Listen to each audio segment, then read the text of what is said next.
어린 시절 저에게 소설이라는 것이 어떠한 것인지를 처음으로 느끼게 해주었던 작품이 바로 황순원의 소나기입니다. 교과서에 나왔던 것이기 때문에 아마 여러분도 다 보셨을 거예요. 내용은 그렇죠. 시골에서 만난 소년과 소녀의 따뜻하고 서툴지만 간질간질한 사랑의 이야기입니다. 그런데 이런 식으로 비판할 수도 있을 것 같아요. 이 소녀가 자기가 아픈 걸 감추고 소년을 만난 거는 뭔가 윤리적으로 문제가 있는 거 아니냐.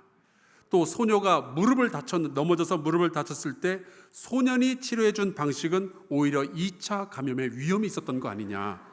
그런 생각을 한다면 우리가 이 소설을 굉장히 잘못 읽고 있는 겁니다. 이 소설은 역사책도 아니고 의학서적도 아니잖아요. 독자는 그저 이 소설을 읽으면서 어린 시절 문득 찾아온 낯선 사랑의 감정을 수채화처럼 상상해 볼 수 있다면 그게 이 소설을 제대로 읽는 방법이 되는 거죠. 성경에는 66권의 책이 있습니다. 창세기는 창세기대로, 레위기는 레위기대로, 시편은 시편대로, 그리고 요한계시록은 요한계시록대로 각각 읽는 방식들이 다 다르죠. 특별히 우리가 함께 묵상하고 있는 이 전도서는 지혜서입니다. 왜 이름을 지혜서라고 붙였을까요? 그 안에서 우리가 많은 지혜를 발견할 수 있기 때문에 그런 거죠. 이 전도서는 하나님께서 하나님의 백성이 이 땅에서 사는 동안에 많은 소망과 기대를 가지고 있으나 현실과 너무 차이가 날 때 그 가운데서 어떻게 우리가 선하고 아름다운 삶을 살 수 있느냐, 그것을 도와주는 지혜의 책인 거예요. 그래서 전도서를 읽으면서 우리가 삶의 지혜를 얻는 것만으로도 그 목적을 달성한 거죠. 특별히 이 전도서는 인간의 지혜를 분석하면서 그 지혜에 한계가 있다는 이야기를 합니다.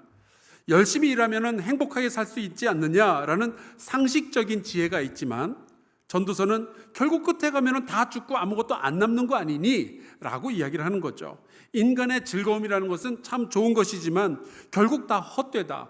부유해진다는 거 너무 좋은 건데 결국 끝에 가면 아무것도 가져가지 못한다. 이 이야기를 하는 거예요.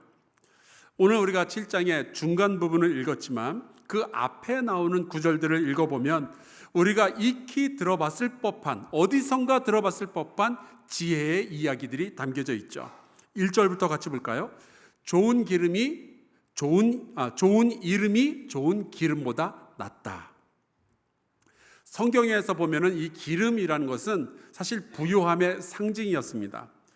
이 기름은 식용으로도 쓰였고요, 악취를 감추기 위해서 향을 내기 위한 용도로도 쓰였고요, 등불을 켜기 위해서도 쓰였고요, 심지어 치료용으로도 쓰여졌습니다.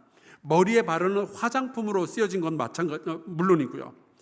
여러분, 고대 사회에서의 이 기름이라는 것은 단순히 요리의 재료가 아니라 현금과 다름없는 재산이었던 거예요. 자, 그런데 좋은 기름보다 중요한 것이 좋은 이름이다라고 이야기하죠. 재산보다 명예를 더 소중히 여기라는 뜻입니다. 여러분, 이 이름이 중요하다라는 것은 어떤 의미에서는 굉장히 이해가 돼요. 혹시 여러분 이탈리아의 마우리치오 카텔란이라는 미술가를 아십니까? 작년에 우리나라에 와서 작품을 전시했었는데 이게 그 사람의 작품입니다. 제목은 코미디언. 보시다시피 마트에서 500원 주고 산 진짜 바나나를 은색 테이프로 벽에 붙여놓은 거예요. 자, 여러분 이거 얼마면 사시겠어요? 경매를 시작하겠습니다. 작년 11월 뉴욕의 경매장에서 저 작품이 86억 원에 팔렸어요. 진짜 코미디죠. 제목 잘 붙였습니다. 근데 여러분, 이게 작품값입니까? 이름값입니까? 이름이에요. 확실히 이름이 중요한 세상에서 우리가 살아가고 있죠. 근데 여기서의 이름은 단연코 명예를 뜻합니다. 우리의 인간으로서의 존재, 그리고 품위를 뜻하는 거죠. 그러니까 재산을 지키기보다는 명예를 지키는 것이 더 중요하다라는 거죠. 돈만 보고 살면 안 되고 사람을 먼저 소중하게 여겨야 된다. 한두 푼 더 벌어보겠다고 막 법 어기고 거짓말하고 인간의 도리를 내팽개치는 것은 오히려 나중에 더 큰 화를 불러올 수 있으니 너의 이름을 소중히 여겨라 라는 지혜입니다. 성경에 보면요, 실제로 주님은 우리에게 너 얼마나 벌었니? 그런 거 안 물어보셔요. 주로 내 이름이 무엇이냐라고 물어보시죠. 그리고 앞으로 너의 이름은 아브라함이 아니라 아브라함, 너의 이름은 시몬이 아니라 베드로라고 바꿔라 라고 말씀하십니다. 주님은 우리를 재산을 보면서 평가하시는 것이 아니라 우리의 존재를 바라보시면서 있는 그대로 사랑하시고 우리를 있는 그대로 기억하시는 거예요. 여러분, 우리는 하나님 믿는 사람들이잖아요. 당연히 돈보다는 예수님이 더 소중하죠. 아멘입니까? 그러면 그렇게 살아야 되지 않겠어요? 마가복음 14장에 보면은 예수님께서 십자가를 지기 위해서 예루살렘으로 올라가시는 길에 베단이라는 동네에 잠깐 머물러서 식사를 하시는 이야기가 나옵니다. 근데 거기서 이런 일이 벌어졌어요. 예수께서 베다니 나병 환자 시몬의 집에서 식사하실 때에 한 여자가 매우 값진 향유 곧 순전한 나드 한 옥합을 가지고 와서 그 옥합을 깨뜨려 예수의 머리에 부었다. 이 나드 향유는 노동자 한 사람의 연봉을 털어 넣어야 살 수 있을 정도로 굉장히 귀중한 물건입니다. 그런데 이렇게 좋은 향유를 이 여자가 아낌없이 예수님에게 부어서 소비를 해버리죠. 그걸 보면서 어떤 사람들이 화를 내는 거예요. 아깝다. 왜 이걸 이런 식으로 소비를 해버리냐. 근데 그때 예수께서 이렇게 말씀하십니다. 내가 진실로 너에게 이르노니 온 천하에 어디서든지 복음이 전파되는 곳에는 이 여자가 행한 일도 말하여 그를 기억하리라. 여러분, 값비싼 기름은 결국 사라질 겁니다. 태워서 없애든지 머리에 발라서 없애든지 없어질 거예요. 하지만 여러분, 이 여자의 기억은 영원히 남게 된 거예요. 예수님 당시에 엄청난 양의 기름을 가진 수없이 많은 사람들이 있었지만 예수님에 의해서 기억된 여자는 이 한 사람일 뿐이었습니다. 여러분, 하나님의 백성에게 중요한 것은 기름이 아니라 이름이에요.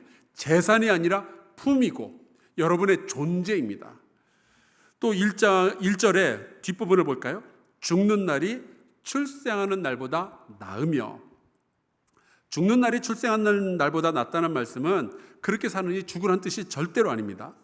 출생한 날보다는 죽을 날을 더 소중히 여기며 그 날을 위해서 지금 너희가 준비해야 되지 않겠느냐 하는 이야기예요. 여러분, 생각해 보세요. 사실 출생이라는 것은 우리가 어쩔 수 없는 거잖아요. 태어나 보니까 집안이 그런 집안이고, 태어나 보니까 부모님이 그런 분이시고, 태어나 보니까 내가 이렇게 생겨본 걸 어쩌겠어요. 내가 태어나 보니까 이런 약점이 내 몸에 갖춰져 있는 거 뭘 어쩌겠어요. 물론 좋은 집안에서 태어났다면, 좋은 부모님에게서 태어났다면 감사해야 되겠죠. 그리고 겸손해야죠. 하지만 금수저, 은수저로 태어났음에도 불구하고 쓰레기같이 살다가 욕먹으면서 죽는 사람들이 이 세상에 얼마나 많이 있냔 말이에요.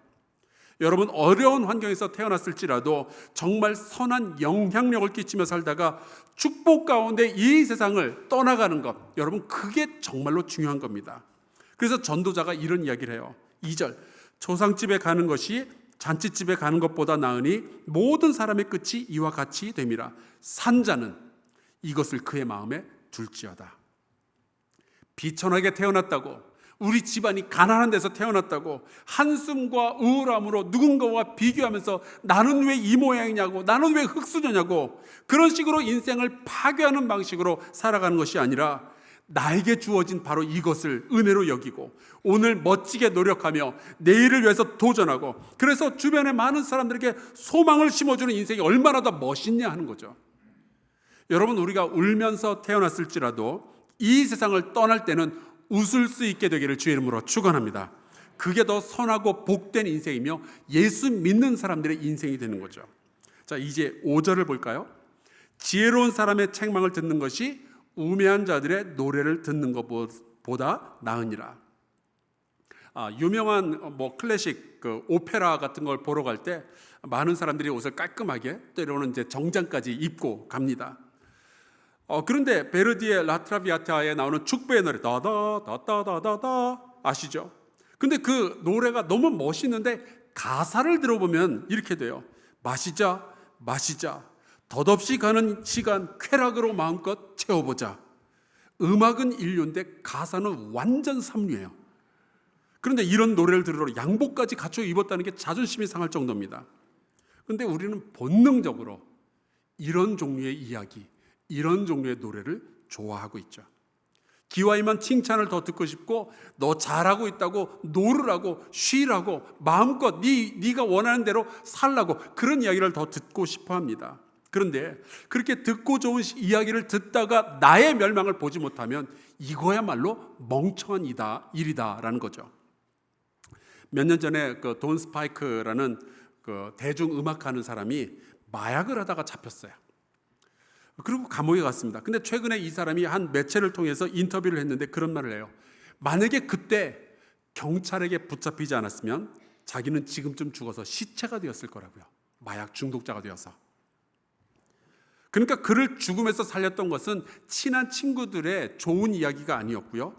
법원의 매서운 경고와 판결이 그를 살려냈던 겁니다. 어쩌면 우리에게 필요한 것은 바로 그런 이야기일지도 모르겠어요. 열왕기서를 보면은 솔로몬이 죽고 그 아들 르호보암이 대를 이어서 왕이 됩니다.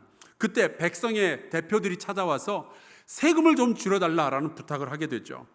이 왕이 장로들에게 물어봅니다. 어떻게 할까요? 그랬더니 장로들이 대답을 하는 거예요. 솔로몬 왕이 세금을 너무 무겁게 매긴 거 맞으니까 좀 줄여주는 게 좋겠다고. 근데 르호보암이 이번에는 자기 친구들에게 물어봅니다. 어떻게 하면 좋겠냐? 그때 이 친구들이 이렇게 조언을 하죠. 내 아버지께서 너에게 무거운 멍에를 매게 하였으나 이제 나는 너희의 멍에를 더욱 무겁게 할지라, 이렇게 이야기를 하십시오. 근데 르호보암 왕이 이게 듣고 보니까 친구들의 말이 더 좋게 들리는 겁니다. 세금을 더 많이 올리면 돈이 더 많이 들어오는 거잖아요. 그러면 돈이 더 많아지면 친구들하고 더 재밌게 놀 수 있을 테니까. 그래서 친구들의 말대로 백성들의 요청을 묵살하게 되죠. 그래서 결과가 어떻게 되었을까요? 반란이 일어나게 됩니다. 12지파들 가운데 10지파가 르호보암을 왕으로 인정할 수 없다면서 독립을 하게 되고요. 그때부터 이스라엘은 남과 북으로 나뉘어져서 둘 다 망하는 역사를 걸어가게 되는 겁니다. 여러분, 우매한 자의 노래보다는 지혜로운 사람의 경책을 더 즐거이 들으시기를 주의 이름으로 축원합니다. 가끔 목사가 여러분에게 듣기 싫은 소리를 할지라도 아멘으로 받아들이시기를 주의 이름으로 축원합니다. 감사합니다. 자, 이제 7절을 보겠습니다. 탐욕이 지혜자를 우매하게 하고 뇌물이 사람의 명철을 망하게 하느니라. 지혜는 굉장히 소중해요. 우리는 지혜를 많이 가져야죠. 그런데 이 지혜에 약점이 있는 겁니다. 아무리 좋은 약을 우리가 먹어도 거기에는 부작용이라는 게 있잖아요. 지혜에 약점이 있어요. 뭐냐면 탐욕 앞에서 흔들릴 수 있다는 겁니다. 지혜는 굉장히 중요하지만 죄 앞에 서면 굉장히 무력해지는 경향이 있습니다. 타락한 지혜라는 게 있는 거예요. 솔로몬은 세상에서 가장 지혜로운 사람이었지만 그의 말년은 우상숭배와 탐욕으로 완전히 뒤범벅이 돼서 망하게 되죠. 왜 그렇게 됐을까요? 그의 지혜가 타락했기 때문이었습니다. 여러분, 지혜에 대한 과도한 신뢰는요, 결국 인생을 망가뜨리는 결과를 가져올 수도 있는 거예요. 여러분 가운데 혹시 권도형이라는 사람을 아는 분이 계실지 모르겠습니다. 이 사람은 미국의 스탠퍼드 대학에서 컴퓨터를 전공했고요, 마이크로소프트와 애플에서도 일한 천재 가운데 하나죠. 이 사람이 루나 코인이라는 가상화폐를 만들었습니다. 이 사람의 별명이 한국의 앨런 머스크였어요. 이 사람은 이야기할 때 나는 절대로 실패하지 않는다, 나는 가난한 사람들하고는 토론도 안 하겠다 등등 굉장히 도발적으로 이야기를 했는데, 이게 오히려 인기를 끌어가지고 전 세계로부터 투자자들이 몰려들었는데 자그마치 이 한 사람에게 60조 원이 몰려들었습니다. 이 사람의 천재성과 시대를 읽는 지혜를 수많은 사람들이 신뢰했던 거예요. 자, 그리고 결과가 어떻게 되었을까요? 이 루나 코인 사업이 하룻밤 사이에 쫄딱 망하면서 60조 원이 증발해버리죠. 탐욕이 이 천재를 사기꾼으로 만들어 놓았던 거예요. 그리고 이 사람의 지혜를 신뢰했던 수많은 사람들 다 쪽박을 차게 된 거죠.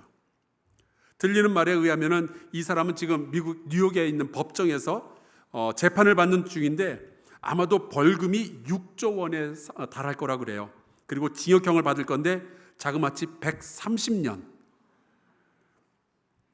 탐욕 때문에 지혜자가 우매하게 되고 돈 때문에 명철이 망하는 순간인 거죠. 전도자는 이렇게 지혜의 한계가 있다는 것을 잠깐 보여준 후에 다시 여러 가지 지혜에 대한 이야기를 합니다. 10절에 보면 이런 말씀이 나와요. 옛날이 오늘보다 나은 것이 어찌미냐 하지 말라. 이렇게 묻는 것은 지혜가 아니니라. 지혜처럼 들리지만 사실은 지혜가 아닌 것들이 있다는 거예요. 전도서가 쓰여지던 시대에는요, 이스라엘이 망하고 바벨론 포로기를 거친 이후의 시대입니다. 당연히 솔로몬의 성전이 찬란하게 영광을 드러냈던 그 시대에 비하면 정말 보잘것없고 처참하죠.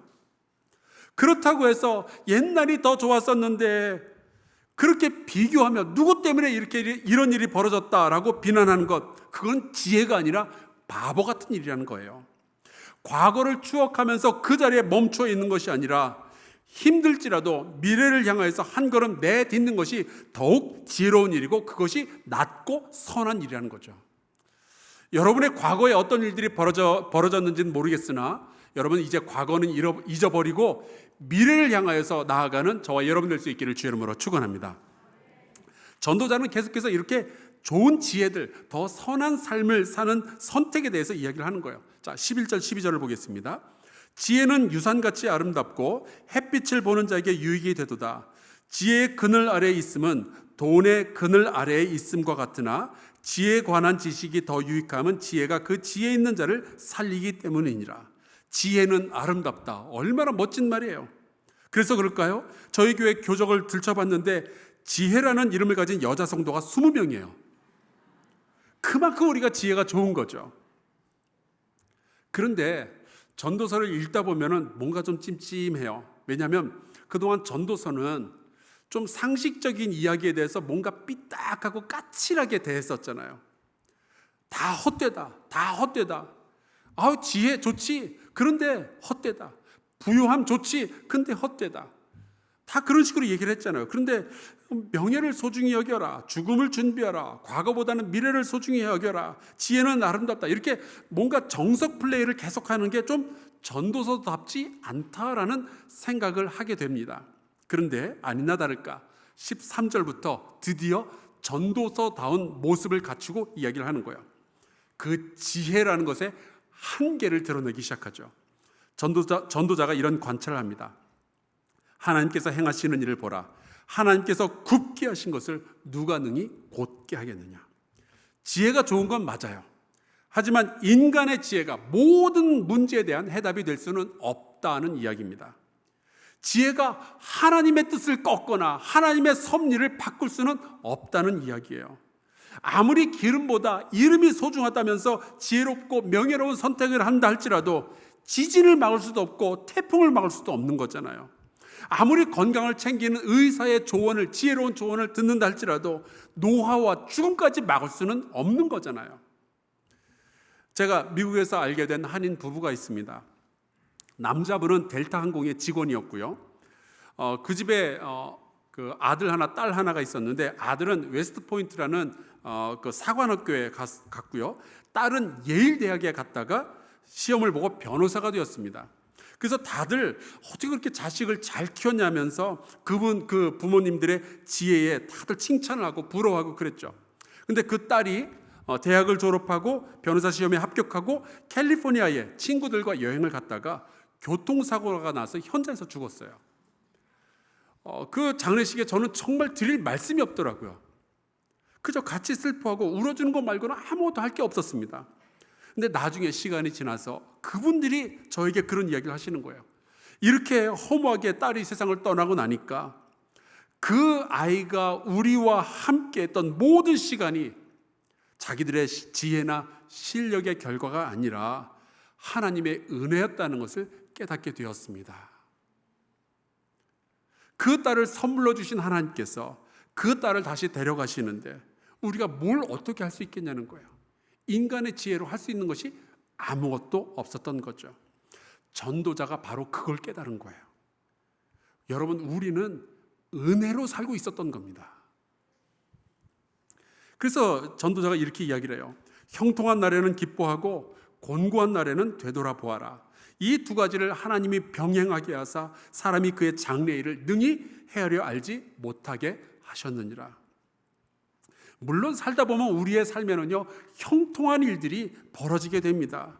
안 그래도 옷이 필요해서 백화점에 옷 사러 갔는데 마침 내가 원하는 옷이 70% 세일을 한대요. 여러분, 이런 일들 벌어지잖아요. 하지만 어느 순간인가는 곤고한 일들이 또 벌어지게 되죠. 저희 교회, 저희 한사랑교회 교육 전도사 출신 목사님 한 분이 미국으로 유학을 가셨는데 간 김에 잠시 또 바다를 놀러 가신 거예요. 근데 이제 지혜롭게도 한국에서 가져왔던 그 믹스 커피, 그거를 이제 뜨거운 물에다가 타가지고 마시려고 하는 순간 너무 지혜롭잖아요. 지나가던 갈매기의 배설물이 커피잔에 떨어진 거예요. 여러분, 우리가 아무리 지혜로워도 그 선택이 우리를 형통으로 이끌게 될지 곤고함으로 이끌게 될지는 아무도 모르는 겁니다. 심지어 우리가 아무리 의롭다고 해도 이 의로움의 결과가 어느 쪽으로 가게 될지는 그 누구도 장담할 수 없는 거죠. 그래서 전도자가 이렇게 이야기를 해요. 내 허무한 날을 사는 동안 내가 그 모든 일을 살펴보았더니 자기의 의로움에도 불구하고 멸망하는 의인이 있고 자기의 악행에도 불구하고 장수하는 악인이 있으니, 지혜로운 자가 의로운 사람이고 의로운 사람이 형통하게 될 거다라는 과거의 상식이 있었어요. 근데 우리의 현실을 바라보면 그게 딱 맞아떨어지지 않는 걸 보게 된 겁니다. 우리가 모든 지혜를 동원해서 늘 좋은 선택을 하려고 하지만 결과는 우리의 손에 달려있지 않았던 거예요. 그러면 너무 허무하지 않습니까? 그럼 내가 뭐하러 이렇게 열심히 사는가라는 생각을 하게 되겠죠. 자, 그래서 어쩌라는 거냐? 우리의 지혜는 굉장히 좋은 거지만 한계가 너무 명확한 거예요. 그 이상으로 넘어갈 수 없는 어떤 세계가 있는데 그게 너무 큰 거죠.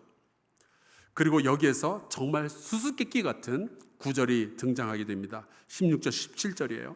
지나치게 의인이 되지도 말며 지나치게 지혜자도 되지 말라. 어찌하여 스스로 패망하게 하겠느냐. 지나치게 악인이 되지도 말며 지나치게 우매한 자도 되지 말라. 어찌하여 기한 전에 죽으려고 하느냐. 지나치게 의인이 되지 말라. 이게 도대체 뭔 말이래요? 착할 필요 없다라는 뜻이 아니고요, 너의 의로움을 믿지 말라는 거예요. 그 옛날 바리새인들은요, 자기들이 의로운 사람이 되기 위해서 구약의 율법을 달달 외우면서 그 모든 것을 지키려고 그렇게 노력을 했습니다. 그래서 내가 의로운 사람이다, 다른 모든 사람들에 비해서 내가 의롭다라고 생각하는 순간 다른 사람들을 비판하기 시작한 거예요. 너는 뭐가 잘못됐고, 너는 뭐가 잘못됐고, 너는 뭐가 잘못됐고. 하나님의 말씀이 아니라 이제 내가 기준이 되는 거죠.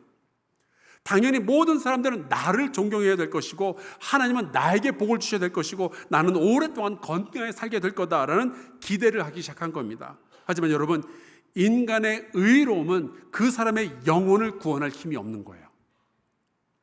또한 인간의 지혜가 굉장히 좋은 것이지만 그 지혜는 신뢰할 게 못 됩니다. 여러분, 바리새인들은요, 모세의 율법에 대한 완벽한 정리와 해석을 하기 위해서 정말 공부와 연구를 열심히 했습니다. 그래서 성경에 보면 서기관이 그렇게 많이 나오고 율법학자가 그렇게 많이 나오는 거예요. 그런데 여러분 생각해 보세요. 스스로 지혜롭다고 여겼던 그 공부 많이 했던 사람들, 그들이 예수님을 십자가에 못 박게 되잖아요. 지나치게 악인이 되지 말라. 적당히 악을 저지르는 것은 괜찮다라는 게 아닙니다. 하나님 앞에서 우리가 악하다는 이 사실을 인정하되 그 악을 내버려 두면 안 된다는 거죠. 악의 문제를 해결하기 위해서 우리는 뭔가를 해야 되는 거예요. 탕자처럼 더 늦기 전에 회개하고 아버지 앞으로 돌아와야지 그냥 막 나가면 안 된다라는 뜻입니다. 의로운 것도 중요하고요, 지혜로운 것도 중요하죠. 하지만 그 한계는 너무 명확합니다. 지혜와 의로움이 우리의 영혼을 구원해 주지 못해요. 그래서 우리가 하나님 앞에 서게 되면은 우리가 하나님께 드릴 수 있는 것은 우리의 지혜나 혹은 우리의 의로움이 아니라 오직 믿음만 우리가 하나님께 드릴 수 있고 오직 믿음의 제사만이 하나님을 기쁘시게 할 수 있는 겁니다. 여러분, 우리는 지혜로 구원받는 것이 아니라 믿음으로 구원을 받게 되어 있어요. 자, 그러면 이제 우리가 뭘 어떻게 해야 되는가? 이제 18절을 보겠습니다. 너는 이것도 잡으며 저것에서도 내 손을 놓지 아니하는 것이 좋으니 하나님을 경외하는 자는 이 모든 일에서 벗어날 것임이니라. 최대한 지혜롭게 사시기를 주의 이름으로 축원합니다. 최대한 의인으로서의 삶을 사시기를 주의 이름으로 축원합니다. 그러나 인간의 지혜와 인간의 의로움으로는요, 구원을 얻을 수는 없는 거예요. 구원은 사람에게서 나오는 것이 아니라 하나님에게서 나오는 거거든요. 구원은 사람이 이루는 게 아니라 하나님이 이루어 주시는 겁니다. 여러분, 우리에게 구원을 주는 것은 지혜가 아니고요, 하나님의 은혜인 거예요. 우리는 지혜나 의로움이 아니라 은혜로 사는 사람들입니다. 그래서 지혜와 의로움의 한계를 너무나도 뚜렷하게 경험했던 사도 바울이 이렇게 고백을 해요. 유대인은 표적을 구하고 헬라인은 지혜를 찾으나 우리는 십자가에 못 박힌 그리스도를 전하니 유대인에게는 거리끼는 것이요 이방인에게는 미련한 것이로되 오직 부르심을 받은 자들에게는 유대인이나 헬라인이나 그리스도는 하나님의 능력이요 하나님의 지혜니라. 여러분, 우리가 왜 교회를 다니고 있는 걸까요? 여러분은 왜 이렇게 앉아가지고 이 긴 설교를 듣고 계시는 걸까요? 왜 우리가 성경을 읽고 묵상하고 또 성경을 공부하고 있는 걸까요? 더 나은 지혜를 얻기 위해서라면요, 여러분, 그거는 불교의 조계 정도 얼마든지 하고 있어요. 인간의 지혜가 사람을 구원시키는 방법이라면 법륜 스님이 저보다 훨씬 나을 수 있어요. 저보다 훨씬 유명하고요, 저보다 훨씬 재밌어요. 생긴 건 제가 나요. 그런데 여러분, 우리가 교회에서 신앙생활을 하고 있는 이유는 인간의 지혜로 죄의 문제가 해결되지 않기 때문인 거죠. 우리의 지혜는요, 탐욕 앞에서 얼마든지 무너질 수 있는 굉장히 연약한 것입니다. 우리의 지혜는 우리가 지었던 과거의 모든 죄를 용서할 자격도 없고 능력도 없어요. 지혜로는 하나님의 나라에 들어갈 수 없습니다. 그러나 여러분, 우리에게는 우리를 지극히 사랑하시는 아버지 하나님이 계시죠. 하나님이 은혜를 베푸시면 그제서야 우리의 죄가 용서함을 받으며 우리는 구원받게 됨을 믿습니다. 그래서 누구든지 지혜로우면이 아니고 누구든지 의로우면이 아니고 누구든지 예수 믿으면 멸망하지 않고 영생을 얻게 되는 거예요. 우리가 살아가고 있는 지금의 이 세상은 마치 사람의 지혜가 인류를 구원할 것처럼 이야기를 하죠. 인공지능의 시대가 열리면서 세상의 모든 지혜를 내가 얼마든지 얻을 수 있다라고 이야기하는 시대가 되었습니다. 나름 지혜롭다라고 생각하는 사람들은 이제 하나님이 필요 없다라는 이야기를 하고 있고요. 하지만 여러분, 우리의 지혜는 얼마든지 타락할 수 있고요, 이미 타락해버렸습니다. 그래서 전도자는 자기의 지혜를 추구하다가 다시 하나님을 바라보게 되는 거예요. 다시 하나님을 붙잡아야 내가 살 수 있겠구나, 이것을 깨달은 거죠. 지혜는 삶에 도움은 줄 수 있지만 우리의 영혼을 구원할 수 없기 때문에 그렇습니다. 사랑하는 성도 여러분, 이 우매한 자들의 노래가 날마다 울려 퍼지는 세상에서도 지혜로운 삶을 사시기를 바랍니다. 악한 자들의 눈앞에서 의인의 걸음을 걸으실 수 있기를 주 이름으로 축원합니다. 하지만 그 모든 것보다 더욱더 간절하게 하나님의 은혜를 구하며 하나님 안에서 믿음으로 살아가는 예수 그리스도와 동행하는 저와 여러분 될 수 있기를 주 예수 그리스도의 이름으로 축원합니다. 우리 같이 이 찬송 부르고 기도하면 좋겠어요. 어쩌면 이것이 지혜의 한계 앞에서 고민했었던 전도자의 고백일 겁니다. 은혜 아니면 살아갈 수가 없네.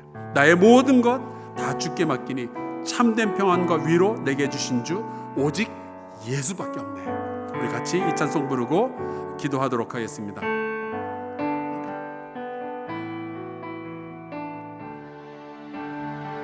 은혜 아니면 살아갈 수가 없네. 호흡마저도 다 주의 것이니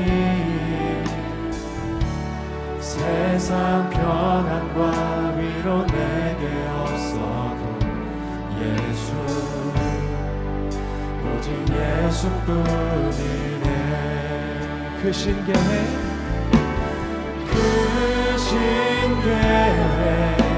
다 볼 수도 없고 작은 곳 안에 지쳐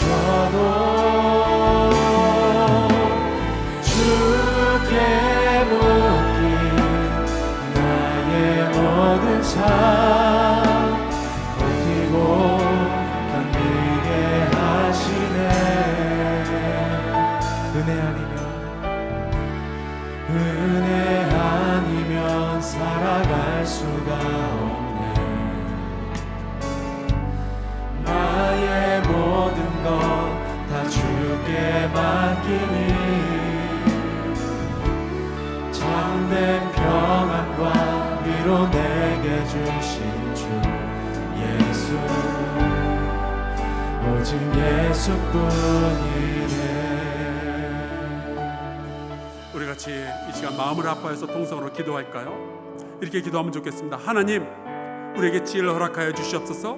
그리고 이 지혜의 한계를 뛰어넘을 은혜를 우리에게 허락하여 주시옵소서. 은혜 없으면 살 수가 없겠습니다. 인간의 모든 지식과 지혜를 뛰어넘는 하나님의 능력과 지혜를 예수 그리스도 가운데 믿음으로 취하게 하여 주시옵소서. 통성으로 기도하겠습니다. 아버지,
살아계신 하나님, 이 전도서의 말씀을 통하여 우리의 한계를 알게 해주시니 감사합니다.